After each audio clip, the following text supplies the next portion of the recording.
Bonjour à tous, une dernière vidéo pour vous présenter les dernières fonctionnalités de Teams, puisqu'on a vu jusqu'ici donc la présentation générale, à quoi servait Teams, le mode conversation, comment rejoindre une réunion, tout ce qui est notification. On va voir là les dernières fonctionnalités que vous retrouvez là sur la gauche de votre écran, toujours sur le fond violet. Vous avez ici la possibilité d'appeler les personnes sous mode annuaire, et de voir également quel est leur statut. Je vous disais tout à l'heure, via votre profil, vous avez la possibilité de mentionner votre statut.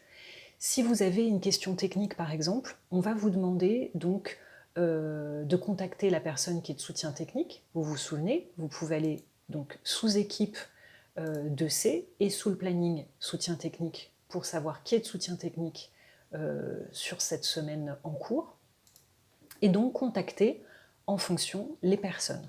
Donc vous voyez par exemple que là Johan est en communication, que par exemple Isabelle et Valérie sont notées absentes sur l'outil, et quand la personne est disponible, tout comme Skype, elle apparaît avec une petite flèche verte, et vous pouvez voir aussi que la personne peut être en appel entrant ou en appel sortant. Concernant le soutien technique, ce qu'on va vous demander, c'est de privilégier donc l'appel aux personnes qui sont mentionnées sur le tableau. Si vous êtes d'appel téléphonique, vous êtes prioritaire et donc vous appelez via Teams la personne qui est de soutien technique.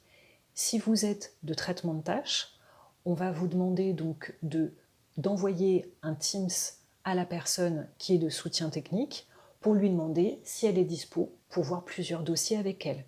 Évidemment, on continue à faire ce que vous faisiez sur site, à savoir que vous privilégiez d'abord l'autonomie, c'est-à-dire d'aller consulter les supports qui seraient à votre disposition, soit sous SharePoint Équipe, soit sous connaissance métier, avant de solliciter un soutien technique.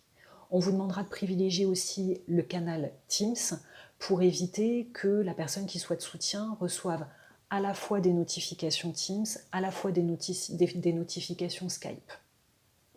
Donc là, vous avez la possibilité donc, de voir si ces personnes de soutien technique sont disponibles ou pas, et d'émettre un appel visio ou un appel audio. Ici, vous retrouvez dans le bandeau sous fond violet la possibilité de retrouver tous les fichiers que vous avez récemment consultés ou qui ont été téléchargés sur les différents canaux. Ces trois petits points vous permettent également de rajouter éventuellement des applications, en sachant que là, on va déjà se concentrer sur l'appropriation de Teams. Donc j'espère que ces petites vidéos vous auront permis d'être plus à l'aise dans la navigation. Évidemment, on va continuer à vous accompagner. Ces petites vidéos sont un début de pas pour vous accompagner dans l'appropriation, mais vous serez recontacté pour pouvoir faire le point sur vos besoins en particulier, vos besoins individuels. Si vous souhaitez qu'on revienne un peu plus en détail sur une fonctionnalité ou si vous voulez qu'on reprenne certaines présentations. Donc l'équipe managériale reste à votre disposition et je vous dis à très bientôt.